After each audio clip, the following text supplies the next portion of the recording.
Now, joining me to talk about all of the big stories of the day, but you can't guess what they are. It's a B word, budget.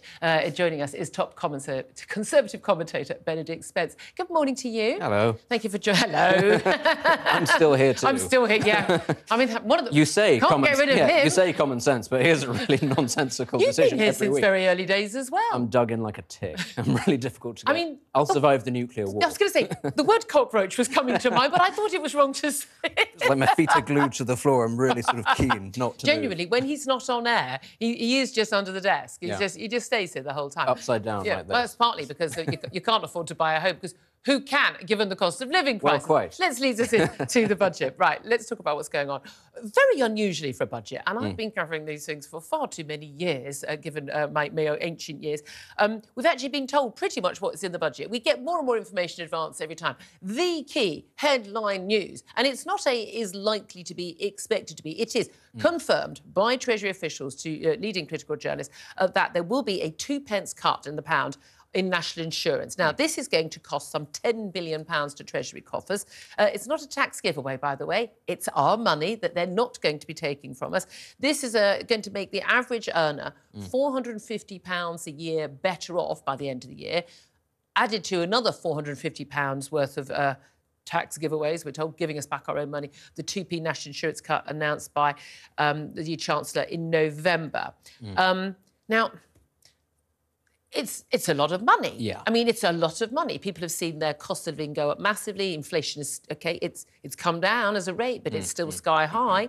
Do you think that this is the big game changer? This changes the polls. Suddenly the Tories will go neck and neck with Labour. No. Voters will say, thank you so much, Jezza, for looking after us. No, it's the right thing to do. It's a good thing to do. It's a step in the right direction. It isn't enough, and it's come far too late, I suspect. So if there is going to be a sort of a game-changing moment, it'll have to be something that we've not actually found out about, and it'll have to be talk of a May election, which is what everybody... The rumours are that there will be an election on May on the back of this.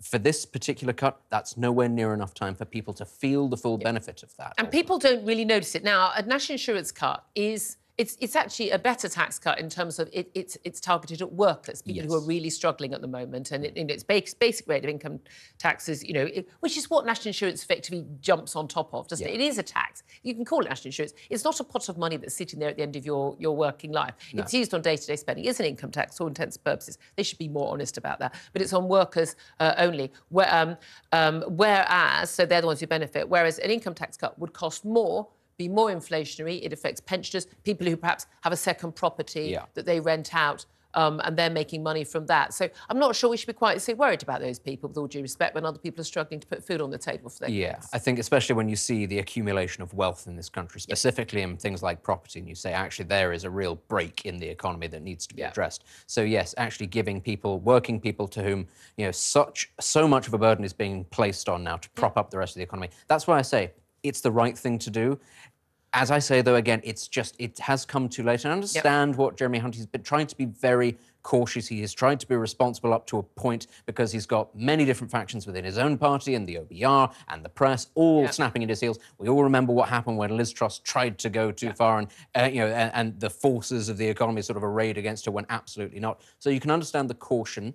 I welcome it. It's not enough, though. It's certainly not even enough to make the next election result. Well, and here's my thing. Because we all know it's not enough, and apparently there have been these battles between number 11 at the Treasury and number 10 with the Prime Minister about whether it should be income tax. Number 10 wants income tax cuts because that's what voters will notice. And there was not a single boost in the polls whatsoever in November after that 2p national insurance cut in November. That number 11, though, don't want it to be inflationary. Here's what I think is going to happen.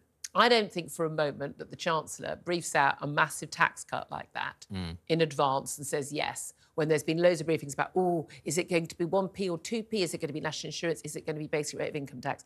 I think when he gets up at 12:30, we'll be taking it live here at TalkTV after PMQs, I think he is going to also announce a 1p or maybe even a 2p cut in the basic rate of income tax as well. Now, great big headlines. He had good headlines today. He'll have good headlines tomorrow. I still don't think that will make a blind bit of difference to how anyone will vote. Here's my thing. You've gone through lockdown. You may have lost your business. You may have a business that is still failing. You're dealing with paying VAT and the like. You lost your job during lockdown, or you may have used up all your savings. You've been dealing with the cost of living pressures, unable to put the heating on, worried about putting food on the table. You can't afford to buy a home, or your mortgage has just gone up by, you know, 3, 4, 5 grand a year because you come up your fixed rate. All of those people, everybody, whether you are rich or poor, is poorer today than they were a few years ago. And at the end of the day, people blame the government for that. I can't see anybody who is concerned about the cost of living. I can't see anybody who is concerned about the culture wars, who is concerned about sky-high legal immigration that the government patently refuses to do anything about and doesn't think is an issue. I can't see anybody who is concerned about illegal immigration. I can't see anybody concerned about sky-high, rising violent crime, failures in our courts, the police spending more time dancing at Pride festivals than actually policing our streets and keeping us safe, particularly when there are pro-Palestine marches on the streets of our capital every other week. I can't see anybody who is concerned about all of that thinking, oh, you've given me back a few hundred quid of my own money that you would only have spent badly anyway. Oh, by the way, we're already paying the highest rate of taxes pretty much that since the Second World War, and we still don't have decent services. The schools are physically crumbling with rat concrete. You can't get an operation. You're lucky enough to get into a GP to even get to see a consultant to get an operation booked. You've got all of those issues. A few hundred quid being put back in your pocket of your own money, I don't see that's going to make a difference. But I'd love to hear your thoughts on that. Benedict, do you think it's going to make anything at all? If it's a matter of a few £100s, no. But the thing is, and I think we've got to think about this in terms of the lessons that have been learnt from the last couple of by-elections, Tory voters are not switching to Labour en masse. They're not even really switching to Reform. They're just not coming out to vote. And I think what the Tories need to do, and this is why I think a May election would be foolish, they need to give Tory voters enough to just come out and vote so that it becomes more of a contest. Because I think once you see a contest emerging, were there to be one, Labour, which is not saying very much on anything, has been sort of very studiously careful not to give away what its plans are because it fears what the response would be. That then puts them under pressure. What the Tories have not done throughout this entire period, as well as getting their own policies badly wrong, is not actually apply any pressure to what appears to be a government in waiting. So if it's just one thing of a couple of hundred quid, that's not going to work. If you can find 1, 2, 3 tax cuts, maybe a little bit of corporation tax here for, you know, small business owners or whatever it is, then you may begin to chip away maybe at that confidence, especially also with a lot of the furore that's going on in certain constituencies that everybody thought would go Labour, but we've just seen with the Galloway results. Could actually do something else. I just think fundamentally people will say, OK, well, thanks for the money. But you're the reason why I'm poorer anyway. You put my taxes up, bearing in mind with fiscal drag, the freezing of the thresholds at which you start paying basic rate, higher rate and the highest rate. I'm sorry, most people are still worse off anyway, even after getting this. And we've got various other measures, fuel duty freeze, that was never going to not be a frozen tax. Extended energy windfall tax, we're going to talk about that a little bit later. Closing loopholes for second home holiday rentals, increasing duty on business class airfares. I mean, you know what, I'm pretty relaxed about rich people having to pay more for their business class flights. I'm sorry, but, you know, not really a problem for me or anyone else who really cares.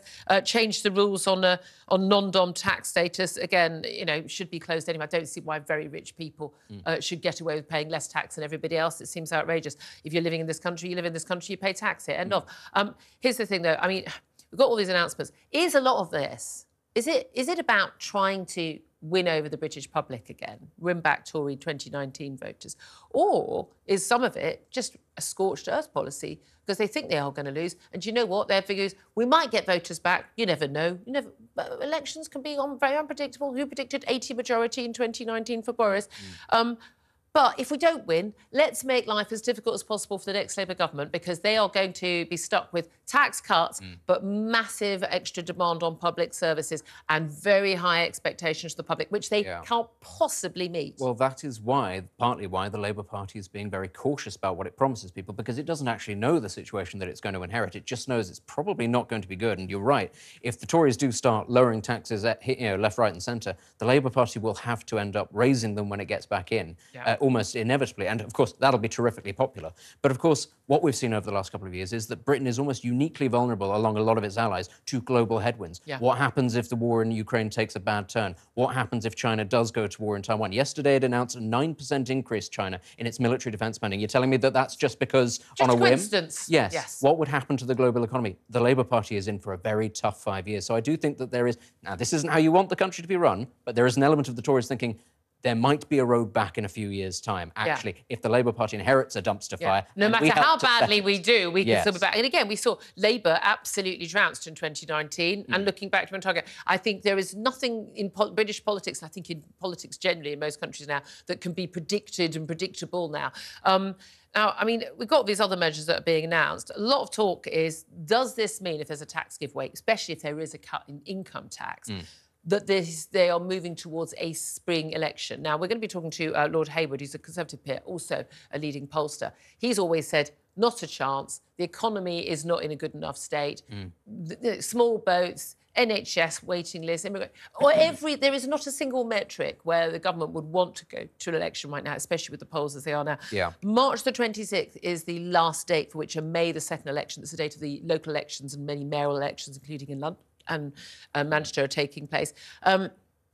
Do you think there's any chance we're going to have a spring election? By the way, May the 2nd's my birthday. Please don't. I've had so many elections around my birthday. Please don't ruin my birthday with a general election. Look, if I was a Tory strategist, I would not be saying that, because you want to give yourself enough time to try to improve things. Because right now, if we go into an early election, we're coming off the back of a very bad period and the recession word. Actually, though, the recession looks like it might be quite short. So you want a period then of growth to go into an election and for these tax changes to actually be felt. You also do give yourself one last chance. I know there's not a lot of hope that they'll do this. One last chance to actually address some of the issues of the small boats and say, well, we got them down last year, we've got them down again, they're coming down. But they're down from a very, very high peak. So they've gone up massively and then gone down, but they're still very high. But you can see how they'd spin it and saying, we've had 2 years since Rishi Sunak came in of bringing them down. It's not where we want it to be, but if you let Labour in, it'll go back up. It's going to get worse. Yeah, again, we say this on the show all the time, and I think the Tories have done a terrible job on so many things. Do I think that Labour will do a better job on any of them? No. I mean, there's not a single thing, but there we are.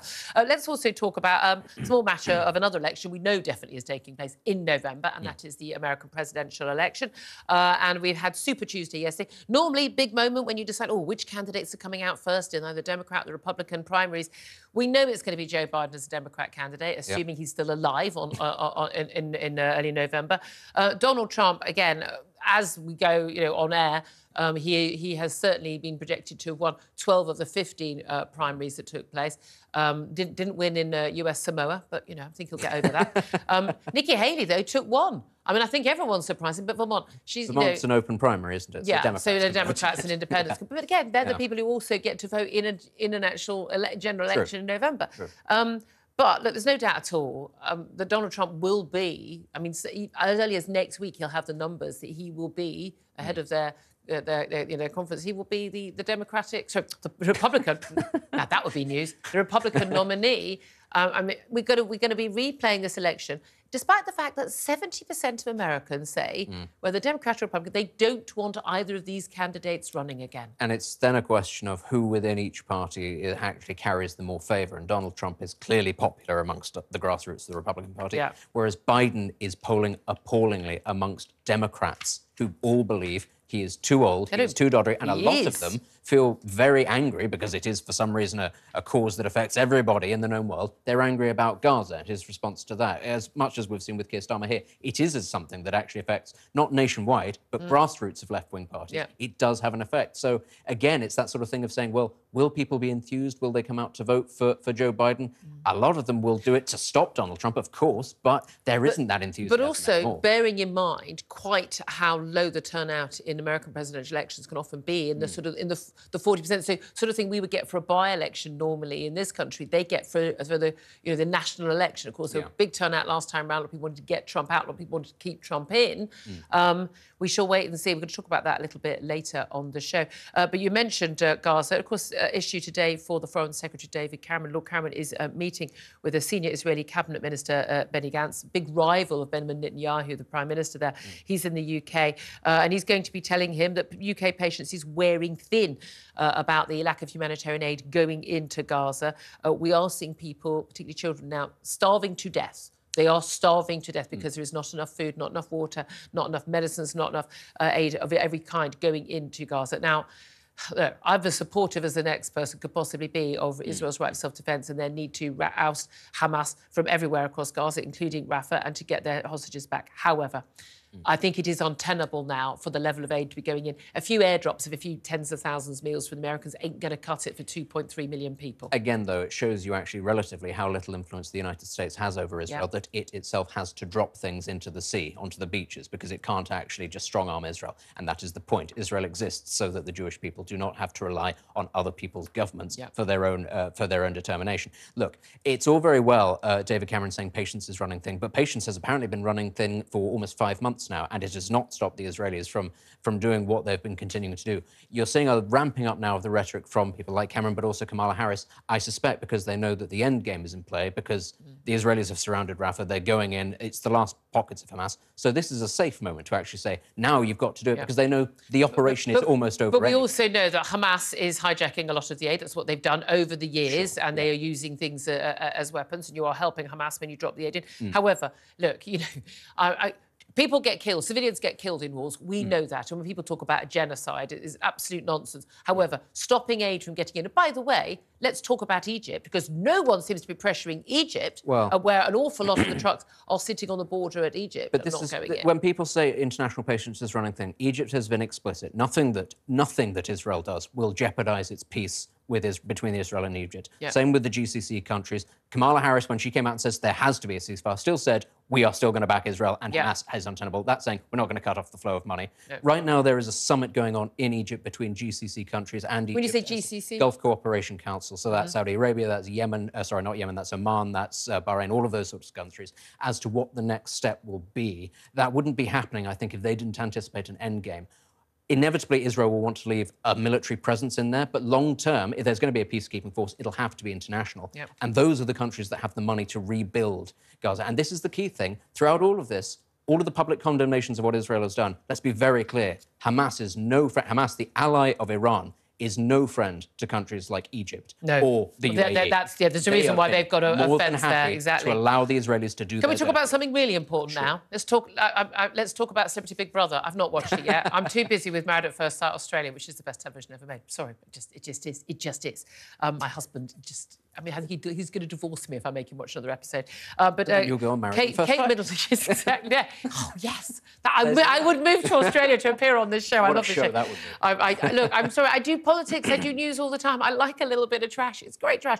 But Celebrity Big Brother has our very own Sharon Osbourne in, just as a lodger for a bit, apparently. Not watched it yet. But Kate Middleton, Duchess of Sussex, going through all the family woes and obviously that abdominal operation she's recovering from at the moment. Her uncle has helpfully decided to take a big bucks payment. Gary Goldsmith, no, I'd never heard of him either, to appear in the Celebrity Big Brother house, and has been talking about her, and it's on the screen right now if you're watching on the telly box, but you're not missing anything if you're listening. But he's gone in, and of course he's talking about Meghan and Harry and the relationships. You know, here's my thing, like, why do people who just are relatives of people, why do they think it's acceptable to take money to talk about their families? I don't know. Do members of your family do it? I mean, my family. I don't think anyone would pay his two people not to talk about Julia. To go on Married at First Sight Australia, and then that's just me. I don't know. There's always that tendency between, you know, somebody wants to make something out of somebody else's success. You get sort of jealousy within families. It's fairly commonplace. Nobody's the same. I just think it's very unedifying, frankly. But then I think Celebrity Big Brother in general is pretty unedifying. Going to be choosy. Doesn't stop you from going back and being an MP if you're George Galloway later in life. That is true. Yeah. Can we just have that picture up every time we talk about him in his red leotard, pretending to be a cat? But there we are. Right.